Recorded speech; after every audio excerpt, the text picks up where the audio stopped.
My name is Josh Peck, host of Peck Report on Daily Renegade. I used to suffer with chronic pain from a degenerative bone disease. I was hopelessly addicted to opioids without any end in sight. But then, I discovered Kratom and CBD. I am no longer on prescription drugs, and I have more energy and pain relief than ever before. Kratom and CBD have given me my life back without draining my bank account. If you too would like some minor to major pain relief, Kratom and CBD might be for you. Either click on the links in the description below this video or go to dailyrenegade.com on the top left banner or right side ad and check out Tropic Health Kratom and CBD. Use promo code HEALTH20 for 20% off your order and get your life back today.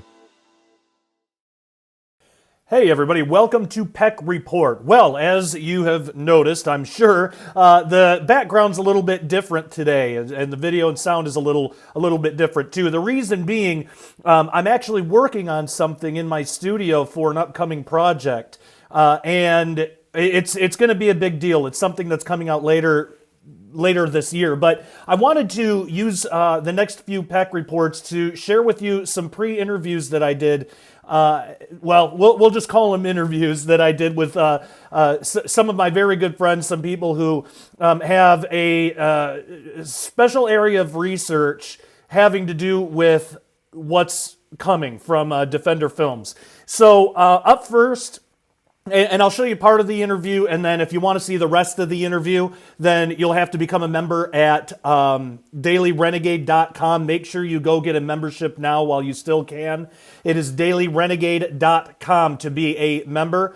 But I wanted to show this, I wanted to start with Russ Dizdar. Russ Dizdar is a really good friend of mine, like him a lot. Many of you are probably familiar with him. Now, what you're going to see is a little different than just a typical interview. There's not a lot of back and forth. There's not a lot of, conversation. And it's because I was actually conducting a pre-interview for a future project. So the style's a little bit different. But I still think that you're going to like it a lot. There's a lot that you'll be able to get out of it. So here we go. Here's part one of my pre-interview with Russ Dizdar. Watch this.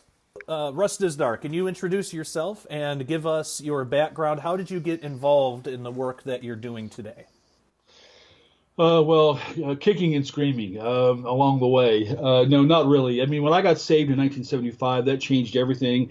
I came out of a world of occultism. I was a Buddhist in a Buddhist temple, for a number of years, trying to find something. And I guess when I got saved, everything changed. All I cared about was reaching others for Jesus. So when I began to launch out and reach folks, of course, we engaged people that had demonic stuff, and we, I knew that world was real. But then we began to get into dealing with people that, by the end of the 70s, I was in Youth for Christ at the time, and we began to target. We made a little group, which is actually Shadow the Darkness right now.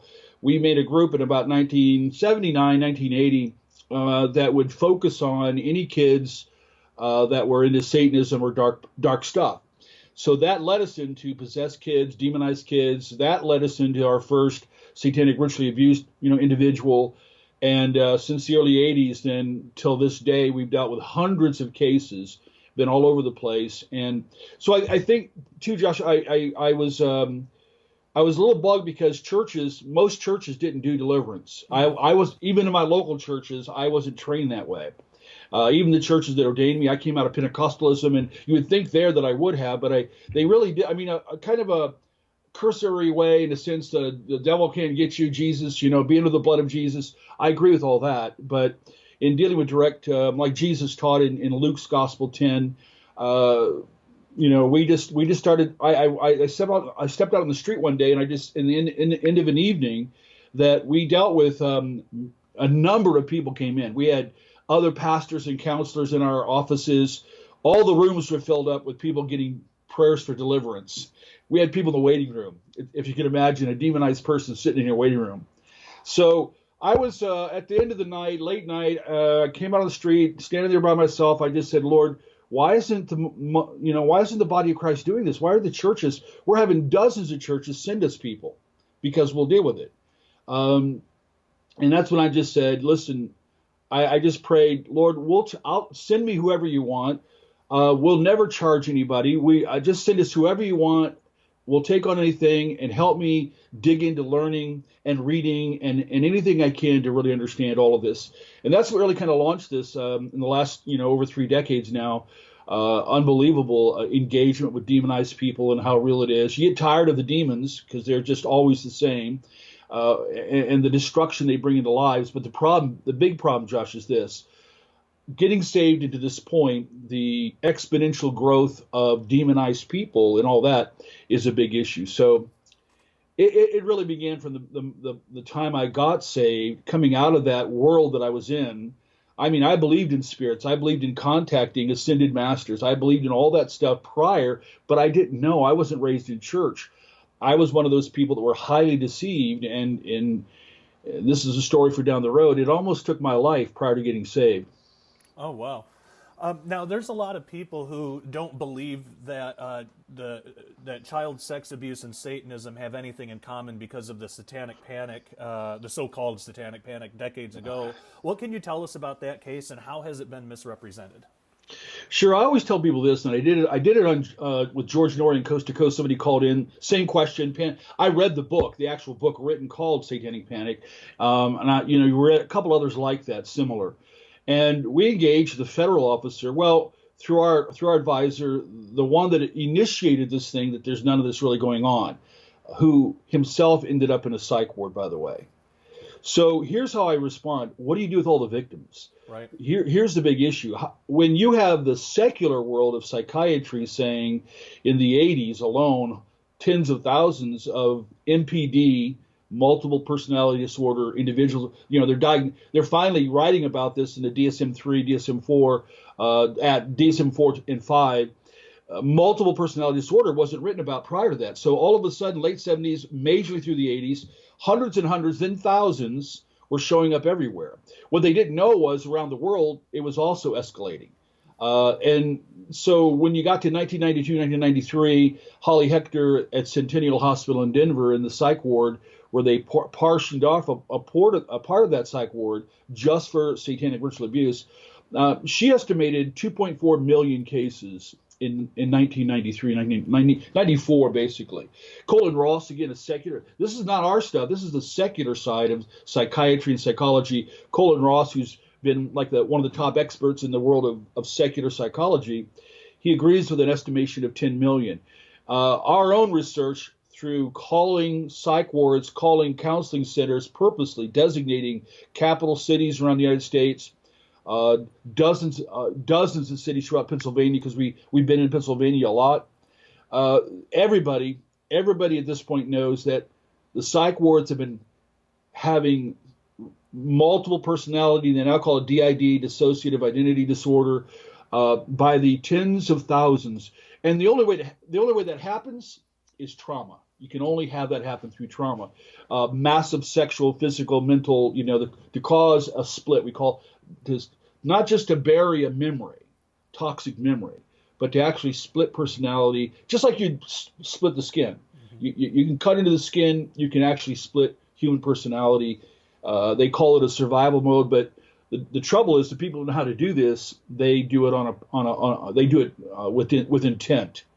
So I would say the first thing, why all the cases? Now, when I've dealt with hundreds of cases and spent 38 years doing it, and all the people around me that's dealt with it, and nowadays, all the psychologists, counselors, and people, and more and more people have got involved, there's no way to deny the reality of the victims. The issue is then the evidence of the satanic side. And that's where our team, called the SIU, since the early 80s, because the stories of, when I get stories of satanic rituals in a barn and carcasses of dogs and people in robes. So we decided to take a team that would pray it up strong and go try to find this stuff. We wouldn't even tell the victims sometimes. We just wanted to verify what's going on. what we found out and confiscated along the way was, ritual sites full of stuff, pentagrams and all the symbolism, black mass, all the things you can think of, even robes confiscated. And we now hold one of the largest law enforcement. The slides they use in police academies, 4 detectives used for over 30 years, 35 years. We now own all this stuff. So we're going to be able to give a lot more, evidential stuff to the people. Our focus has been on the healing of individuals, though I think for me, the last 4 or 5 years, Josh, I have wanted to go after the perpetrators. Yeah. I want to go after the Bohemian Grove, the people that run it.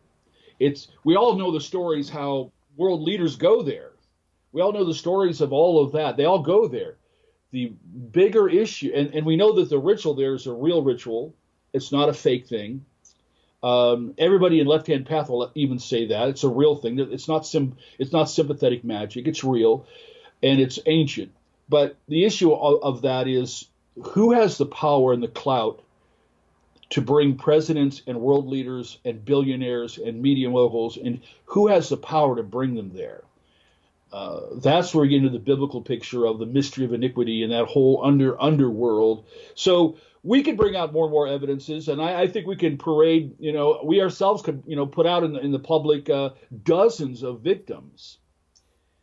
The big issue for everybody is, even though Epstein's, nailed in a sense, all the people around him's not. The big issue is how do you go after the people involved? We can show robes, we can show symbols, we can show satanic sites, we can show pictures, we can show, we can hear the stories.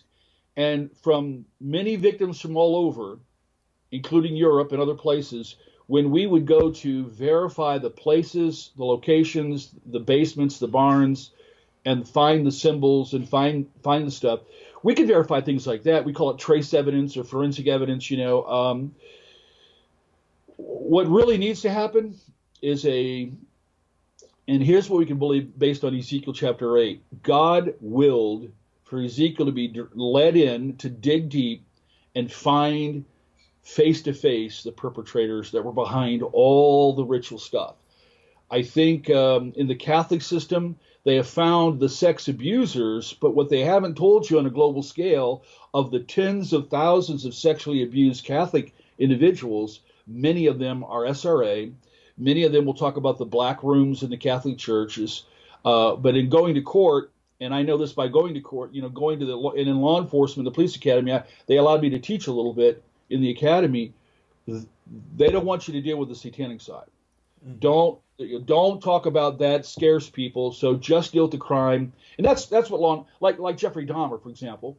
Nobody knows that he had an altar built out of human thigh bones in his apartment where he did everything. He had an entire altar, satanic altar, built out of human. I saw those pictures at the law enforcement training, what's called Death Tech, in advanced occult crimes training up there in Geneva. And when I saw those pictures, and that he had what's called a power cone, a triangle, built out of human skulls. Have you seen a documentary that talked about him being SRA? Jeffrey Dahmer was SRA, which means somebody did that to him. You can't be SRA. You can't have multiple personality. And until you deal with programmed personalities and programmed demonized personalities, it is kind of hard to believe because it's weird, it's bizarre, it's crazy. We've talked to and engaged and was handed a weapon from a programmed shooter, a programmed assassin. And so I guess for many out there, they're running into it, but not everybody, and this is really true. It's important that the number one factor is the healing and the help. Right. But I do believe if we're going to expose evil deeds of darkness, Ephesians 5, what we're commanded to, you can't expose what you don't know or what you won't look at. So because of that great picture there in Ezekiel chapter 8, and God guided it. Ezekiel was a good guy, good prophet, but he didn't know what was underneath the temple, down into the caverns, what was there for many, many years, by the way. And God willed to expose it. He knew exactly. So that's what we count on. We're hoping that this next year in the training courses we do, my part more than ever now is on getting the bad guys and getting the kind of evidences that I would call biblical, Ezekiel. In criminalistics, you want evidence. Every law enforcement wants evidence. But I also say this, and this is where some people will get a little bit mad. In dealing with the feds over the years, and dealing with law enforcement over the years, and reading, and I purchase criminalistic textbooks purposely. There's no training. There's no grid. There's no concept of understanding symbols and signs, how to interrogate a multiple who has sub-personalities who may have done crimes or done rituals, or they know ancient languages, or they can do so many things. Whereas the upfront person, like in Dahmer, he just seemed like a docile, guy that you wouldn't think would harm a fly. But when they switch, they will destroy your child and eat your child without any conscience. That's the difference between what you see up front and when they switch to a trained, experienced, demonized part of them. There's a vast difference. Have you come across a connection between the occult, child sex trafficking, and pedophilia today? Yeah, I think there is. I think that some of the pedophiles today may be multiple personality individuals. In other words, they get hired in places, they come to churches and want to work in the children's ministry, they go to the Boy Scouts, wherever they may go. The upfront person, Josh, won't hurt a fly. But the abused, sexually, sexually experienced, trained perpetrator part of them that has been perpetrated on for years and years and years without any healing or help, if that part comes up, they will take they're predatory oriented. So they will look for, they will plot for, they will plan for. So I tell everybody in law enforcement, when you look at a lot of the criminal cases in pedophilia, look for multiple personality disorder, number one, and then peel back and look around for occult symbols, occult writings. Look at any journals or writings where different, maybe the person writes in print here, or then cursory here, and large print here, and little print here, or other languages. What you're having is different personalities writing, and you can begin to identify which are cult, which are evil, what will hurt people. They will, I can over the years I've had a lot of multiple SRE multiples that are very friendly to me, but inside they're co-conscious, they're observing. So dark parts could be watching and observing and waiting. Sometimes the main person is amnesic. That's how they're supposed to be created. They don't know. And then if a switch occurs, like the sergeant that brought his wife in and she sat down across a desk from me and I'm writing a note for a moment, they pulled out a bayonet and tried to plunge the bayonet into my head. It's hit my head and went down into the desk. It was a sub-personality. She was in a total tranced out, standing before me, trying to kill me. The law enforcement was called, and she was taken to a psych ward, and they didn't know what to do with her. But it was plotted. Whoever was behind that plotted that, and that's one of a number of stories similar. So I'm just saying that it's important that when we investigate, like we're investigating two pedophile-oriented generational sex rings. One is in Belleville. We've been there 4 years in this one case. It's huge. They're talking hundreds of girls in group incest rape, group rape, whatever you want to call it. It's worse than it's ever been among the Amish. Wow. There's a reason for that in their background, but and it's a huge case. It's going to Josh Shapiro, the Attorney General, here shortly, and we have nationally oriented journalists that have come in that are now going to write on the entire story. They were with us for a number of weeks, so we look for in that whole ring of pedophilia, using girls, filming girls, selling their pictures and videos on the dark web. We looked for the dark side stuff, and we didn't find among the Amish girls so far SRA, satanic ritual abuse. We did find, however, the stories of girls on a farm after all the ritual stuff was done, even though they were drugged at times and given drinks, that make it very hard for memory to encode when you're drunk and or use drugs. So episodes become foggy, and the perpetrators know that. but they brought in some kind of satanic priestess or high-level dark witch. This is in Belleville where we've been working, and they did spells to help silence the girls. And the first victim that came out, you would think she was a little young Mennonite girl, like you'd see on Mennonite farm. You would think this, but she had been brutalized for a year or two, drugs and alcohol, but then this satanic. Somehow they brought somebody in. We're still looking into this, but here's a girl, and part of the evidence was she had demonization on her. So that can come from transference in pedophilia, or it can come from what they did there. So I would say just look. I'm saying even in the Epstein case, look for it. Look for the eyes wide shut sophistication of it. It's not always a backwoods thing where naked people are running around screeching and screaming and running into orgies. That's kind of that's partially true of the satanic ritual abuse side, but we have to think in terms of what if you have, and I'm not saying anybody needs to study it, but the eyes wide shut, I think, clips that you can see on even YouTube now with the center priest speaking backward Romanian, cursing the holy ones, you and me, speaking a word of prophecy to the satanic Luciferian kind of people. So you have a sex ring involved, but it was in very high level Luciferianism. That's true of Bohemian Grove. That's true of other places. So all I'm saying is the one connection is the exponential growth of sexual addiction and perversion that Scripture prophesies. Yeah, that's inseparable. Like if we go back to the New Testament and you look at the seven churches and how many of them were the spiritual side that they were confronted, Jezebel and so forth, but dark occultism always connects with sexual perversion, sex rituals, Crowley and sex magic.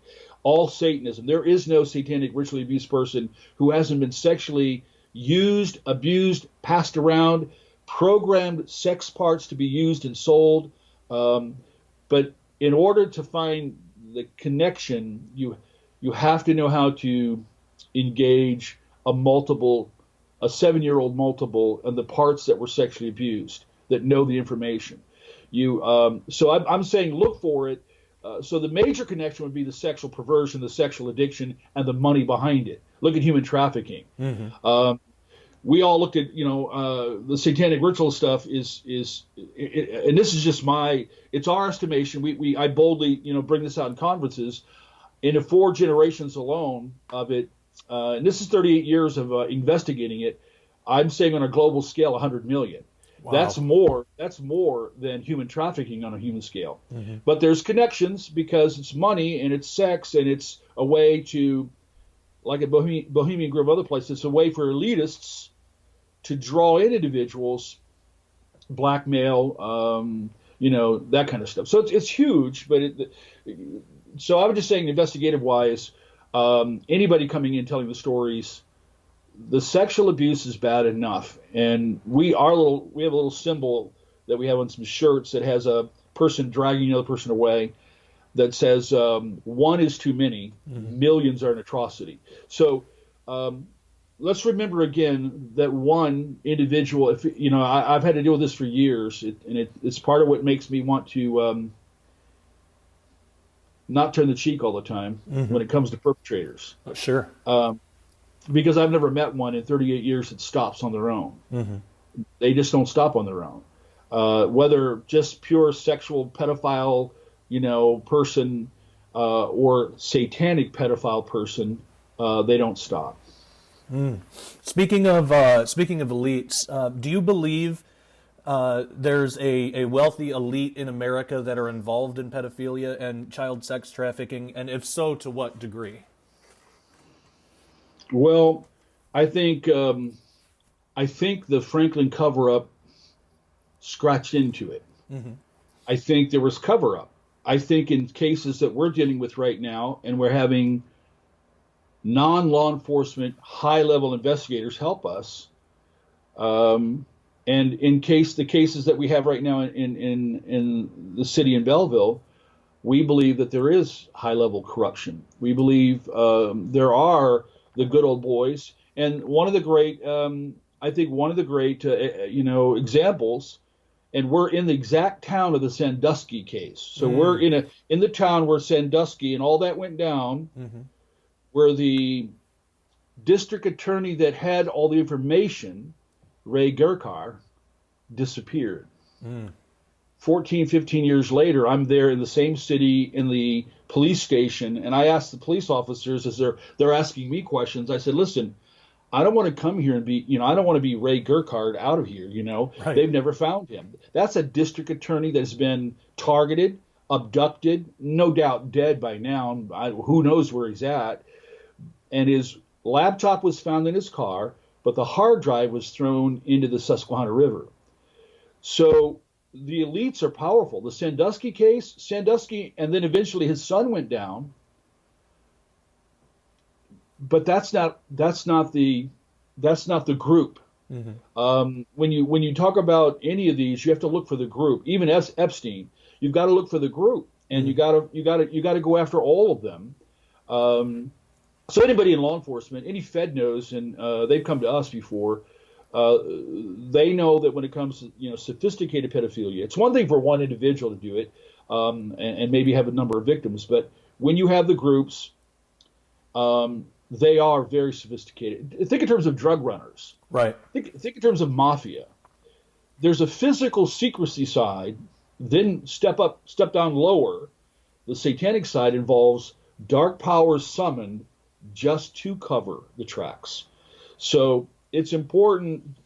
Again, the eyes wide shut thing. Rituals would be done, invisibility rituals like the Hands of Glory in September, just to summon. And here's our problem with Western Christianity. We don't realize how subnormal and dumbed down nationwide we are. The church is.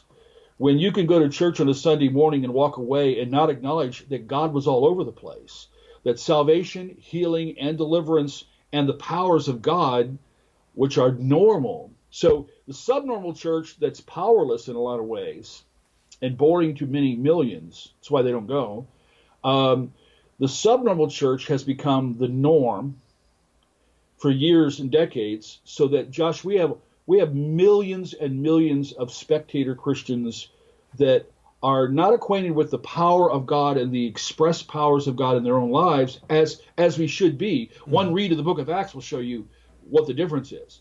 But then it's unbelievable, because I lived in a city in Akron where there's over 350 churches. 54 of those churches sent us the demonized people. They didn't want to do it. Wow. They didn't know how to do it. That's how I've heard pastors say it. If you ask me the city I live, out of a couple hundred churches, probably 220 churches, how many churches here can do deliverance? If I had a demonized person, where could I take them? Maybe one or two. That's so subnormal, and it's become so normal that it's hard to crack into it. So that when you start talking the power of God, that satanic rituals are real, that those dark powers, that Satan, like Judas, Satan could actually enter him and lead him to betray Christ, or Mark chapter 5, or later on in Acts 16 and 19, especially with Paul, demonized individual girls following them around. I'm just saying that there's a rationalistic, an anti-biblical rationalistic theology that has helped dumb down the church, so that many Christians are not sure. They're not sure about those powers. That's why I've always when they bring me demonized people, I make them, including police officers and teachers, come in the room. Because I'm not going to tell them later. When they see it, when you see full manifestation, if you've been around ritual sites. Now, see, I believe that rituals are real. I think the Old Testament shows summoning the conjurers, the wizards that peep. They were all real. They can really conjure. They can summon powers. They can send powers. And on a global scale, yet to come, Revelation 16, I tell Christians, look at that. There is no Armageddon, no end of the history, without the spirits that are sent out targeting the kings of the earth. This is Revelation 16, and summoning on a global scale. It is a planetary release. Bohemian Grove, you know what that is?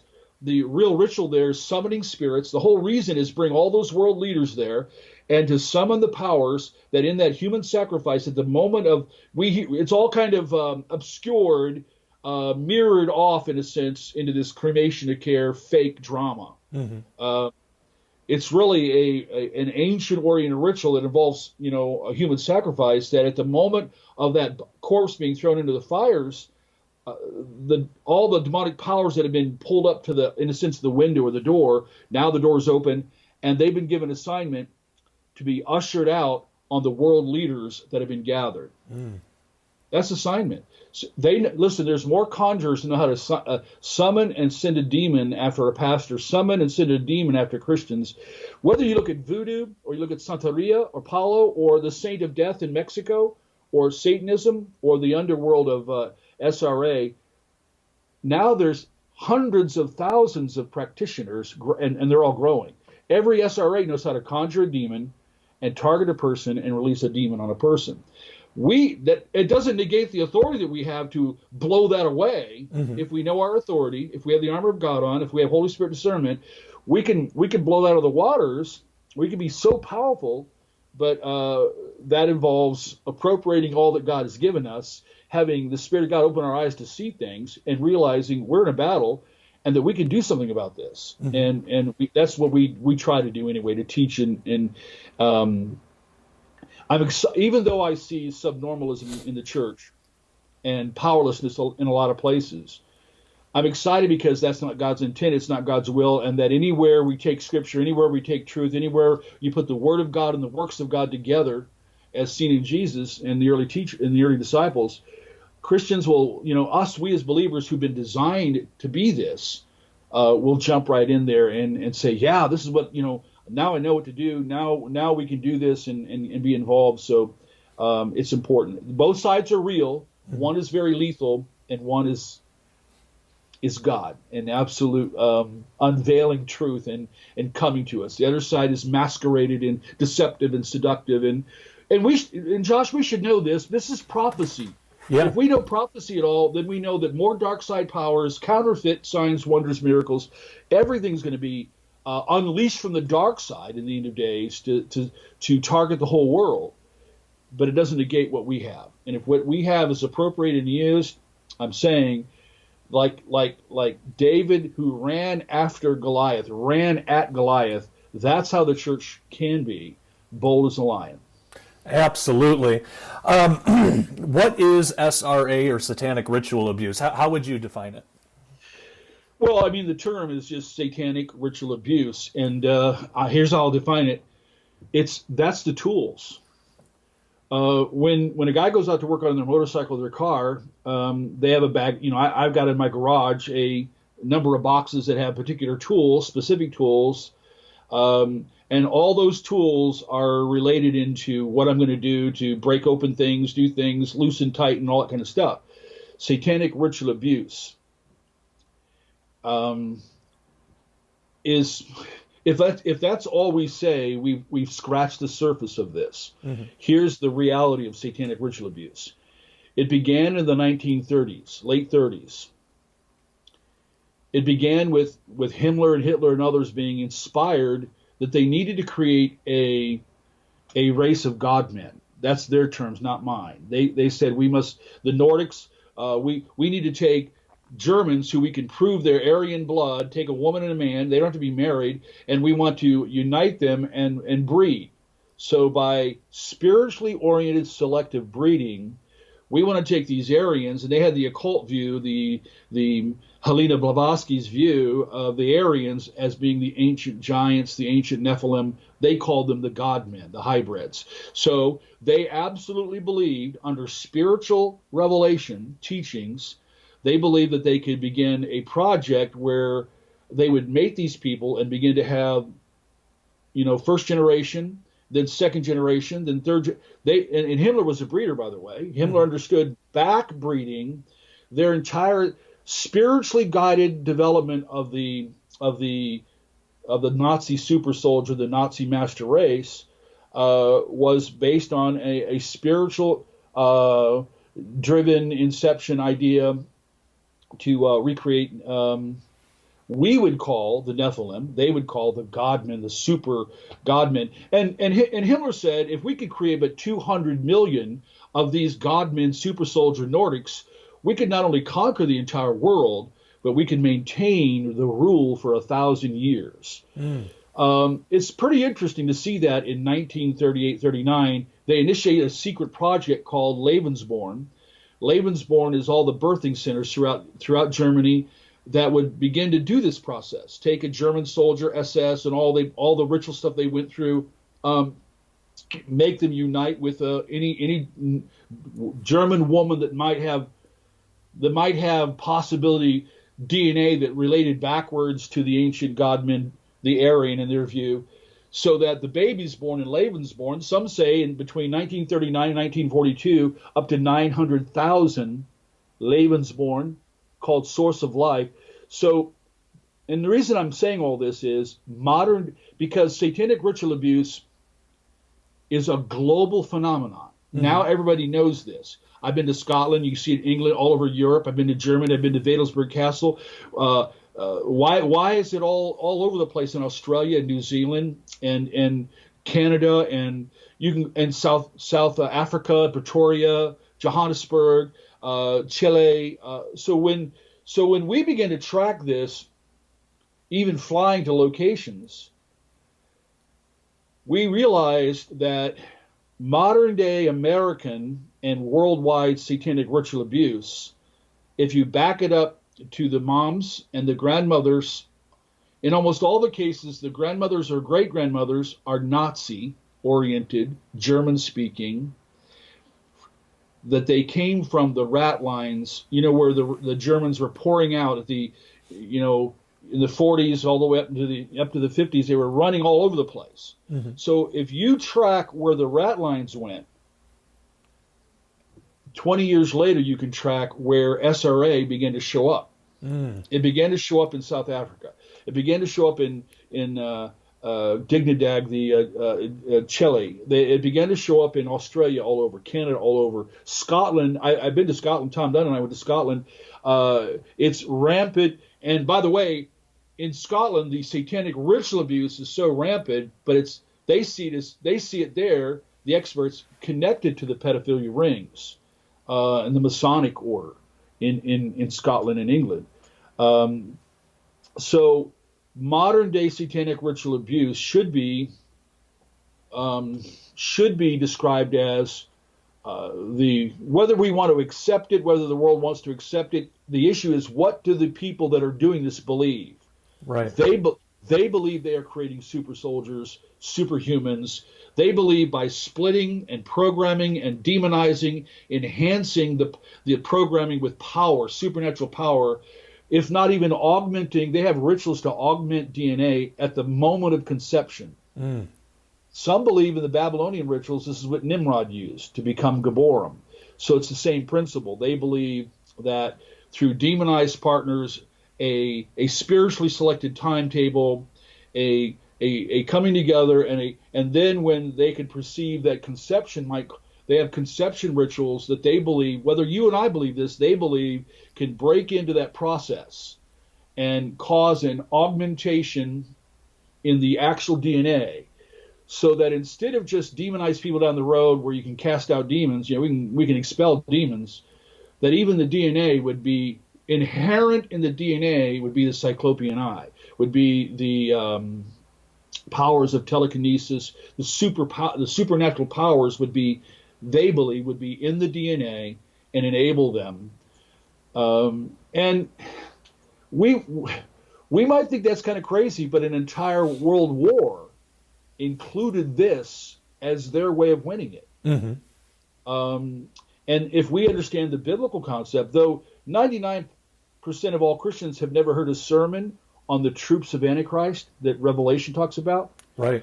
The largest military system in human history will be developed and will show up and gather around Israel. And Revelation 19:19 is huge.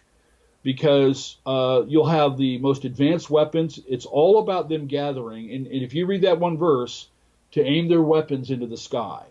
So it's a huge thing. People will call this simply conspiracy, but they need to study it.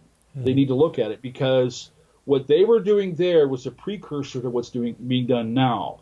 If anybody believes in a secret shadow system out there, and we as biblical believers, we would believe there is the mystery of iniquity, or with the Bible, the Greek word is mysterium, the global system where the demonic side has guided and interfaced with the elites. And though hidden right now, we read Revelation 13, they're going to spring out on the world as a global system springing out. So I'm saying it takes them decades to get there, and we're there. And that's what modern day satanic ritual abuse is, an abusive thing. But the agenda behind it is what needs to be understood. Absolutely.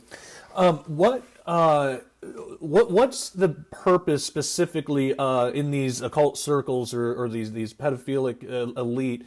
What purpose or importance does the sexual abuse of children, or even sometimes babies, have in SRA and these occult rituals and stuff? What do they think they're getting out of that? The demons. We have to step one more step back. What do the demons want? Because It's all demonically inspired. I mean, in the satanic system, anybody can read in any level of Satanism, specifically Crowleyism, the transfer of demons. In the sex rituals, there is appeasing the demons. Number one, it causes them to come. It's like every Tuesday I got to take trash out to the curb. We have raccoons in this inner city where we live. It's in the city part. And they'll just open those things and tear. They can smell it. They can, they come, they show up. You shine a light, you see the little raccoon eyes and a little group of them. You got to understand a satanic ritual. No ritual is of human origin per se.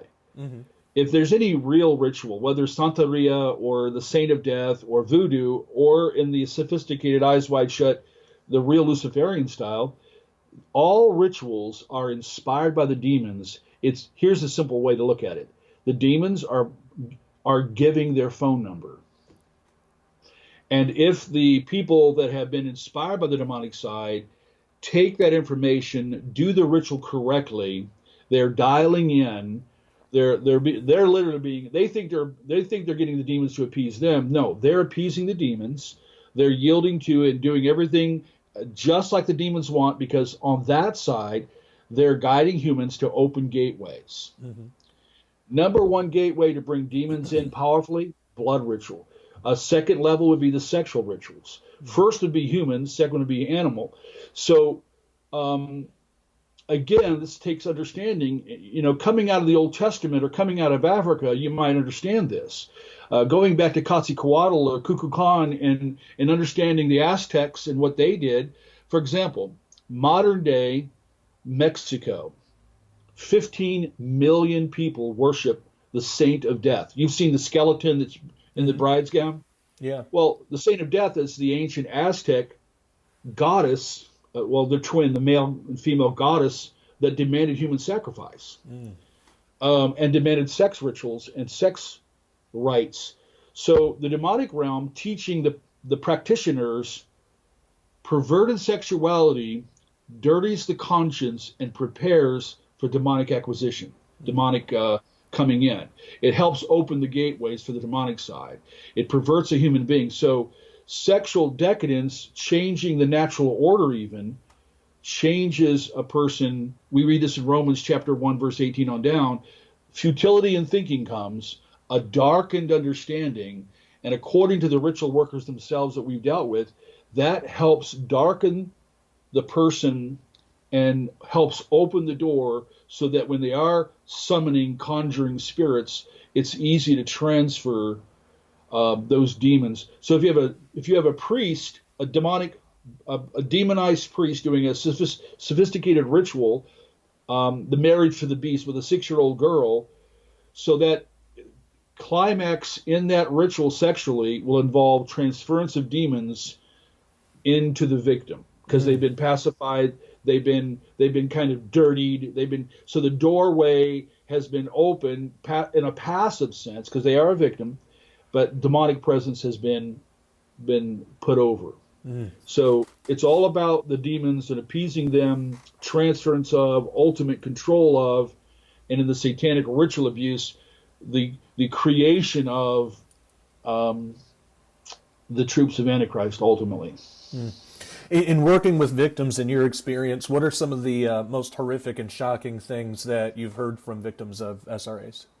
Eating children, drinking blood out of a skull, a description by personalities of the rituals. When they switched personalities in front of a couple of us, Heinrich came out of this one man talking about how he loved the blood. He loved the guy. He was describing how when they cut the person open, he just revels.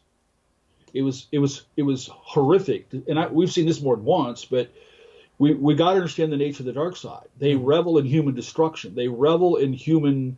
It's a way of striking out at God. It's a way of blaspheming God. It's a way of destroying that which God still cares about.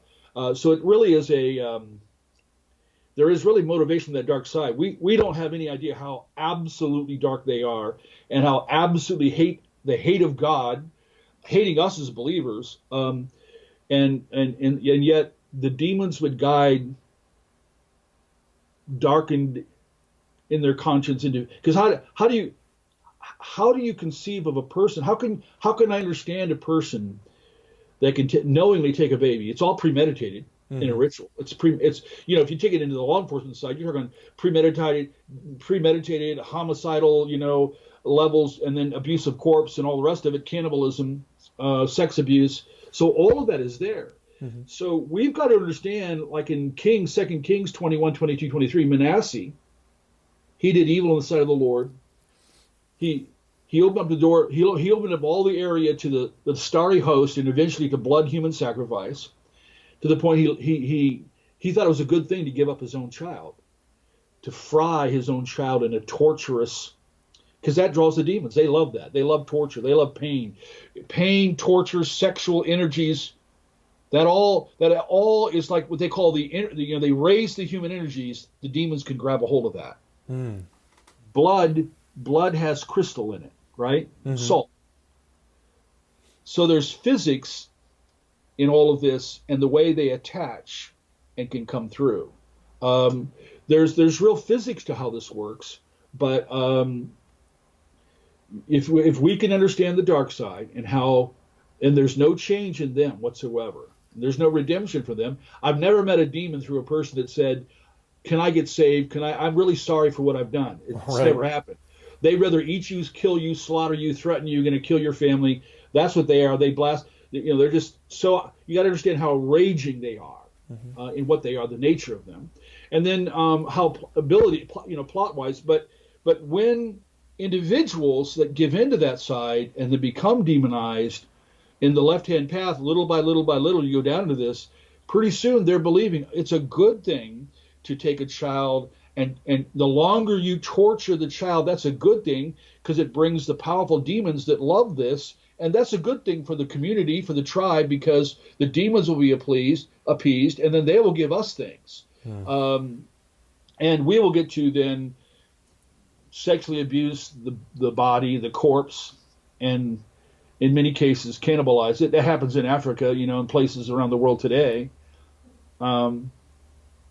So you just think of the people and to be face to face with some of them. That's why I think I said earlier, it's hard to conceive turning my cheek sometimes in dealing with some of them, because Josh, they're so sophisticated in their secrecy, but they have layers of supernatural power to keep them guarded and hidden. It's not just the elites that protect the elites, the Sandusky cases, the Epstein cases. There's so many of these kind of cases. I think we've been in Pennsylvania 25 years engaging pedophile groups, Catholic sex rings, all of that stuff. One is getting individuals to. There is now more law enforcement specifically going after human trafficking, but that trail will lead to ugly pedophile groups, and that trail will touch base with the darker satanic side. But I'll say this clearly: without the power of God breaking into this, like we read in the book of Daniel that the rise of the Antichrist is not by human hands, obviously by the power of Satan. Satan, Antichrist comes, and he's not going to be taken down by human hands. I'm going to say from our experience of it, you're not going to be able to break into that underworld without dedicated, massive prayer warfare and breaking down the supernatural wall that helps guard them. And then once you get past that, in a sense, and you can, then you're going to begin to get to perpetrators who are shocked that you're coming after them, and who will devise the plot to come after you, your family. Number one, by summoning and sending demons, because they understand ritual warfare. If they can't do it that way, look at Mexico. 300,000 dead in 10 years. Hearts ripped out, heads cut off, heads rolled in. Anybody can do a study. Even the feds have acknowledged that many of the slaughter, the murders, the killings of the Mexicans are ritualistic. And that's true, because the drug lords hire the paleos, the priestesses and so forth, to summon the powers to bless the drug trade. They high demonization brings about high levels of sexual perversion and control, brings about the rise of pharmakia, the drug trade, and the high level of violence that comes with it. So in Mexico, which is very far gone, with that many practitioners, because the more practitioners that can summon, the more practitioners that offer whatever they want to offer to the saint of death, grandmothers and grandchildren bringing offerings to a skeleton with a bride's gown, and they think it's a good thing. That leads them to the slaughters, the rituals. It infects an entire nation. Old Testament, it polluted the ground. So we must go back as Christians to Old Testament reality of the Baals, Molochs, Nebo, all the rest of that, and the high level of ritual, the powers, how it affected tribes and families, and apply the kind of warfare that, the authority and what we are to be, because there's no way out of this other than Jesus. There's no way out of this other than Jesus, and no way to find healing in the highly abused. And this doesn't shock God. It doesn't surprise him. This is something like God all of a sudden sees millions and millions and millions of abused. That's in the ministry of Jesus. Bring the good news of the gospel, heal the brokenhearted, release the captives, the prisoners, right? Deliverance for the oppressed. So everything in the ministry of Jesus touches what we're talking about, and he already knew about it. He has everything that's necessary to help and get in there. But I also would say there's a book out called, you can only get it on Kindle, Cops Guided by God. In investigating satanic occult crimes, we've got a conference that we're doing in May just on this subject alone. Even though the feds and law enforcement would laugh at me at points of this, you can't do it without the hand of God. You cannot really do it without the hand of God. You may get, I even asked the question, the primary federal officer, I could tell you his name and everything, that put out the reports. There is no satanic, in the early, he's like, he made phone calls, he talked to people. Oh, there's none of this really going on. Nobody's really finding anything. He never spent the hours in investigating, number one. And I'm not sure whether he was targeted.